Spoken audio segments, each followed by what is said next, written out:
বিএমপির যারা সন্তানের বাচ্চারা, তোরা যে আমার রস্টিং করাইতে যে প্রেগনেন্ট বানাই দিলি, আমার এই বাচ্চাটা যখন দুনিয়ায় আইব এর পিতৃ পরিচয় কে দিব? কে দিব? তোরা এমন ভাবে আমার ভিডিও রোস্টিং করছিস, আমার এমন ভাবে তোরা লাগাইছস। এই যে এখন যে আমি 10 মাস এই যে গর্ভবতী হয়ে গেছি, আমার এই বাচ্চা যখন দুনিয়া আসবে তখন এর প্রেম করলাম ফেসবুকে, মেসেজ করলাম মেসেঞ্জারে, বাচ্চা হইলে এই মতো তোর ফেডে কেমনে হইলো? এর পরিচয় কি হবে? আর পরিচয় কি হবে? এই বিএমপির কোলাঙ্কারের বাচ্চারা, তোরা আমার জীবনটাই ভাবে কেন শেষ করলি? আমার জীবনটাই ভাবে কেন নরক করে দিলি তোরা?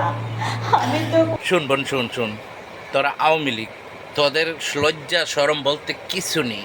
কেন এই কথাটা বলছি?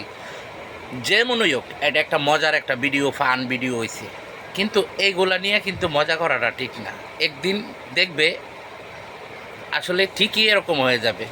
ঠিক আছে, কিছু কিছু মজা আছে, মজা করলে মজার মতন থাকতে হয়, আর এভাবে মজাটা করাটা ঠিক না, বুঝছো? তোমরা তো আওয়ামী লীগের, এই জন্য তোমাদের লজ্জা শরম বলতে কিছু নেই। সি সি সি সি শেখ হাসিনা।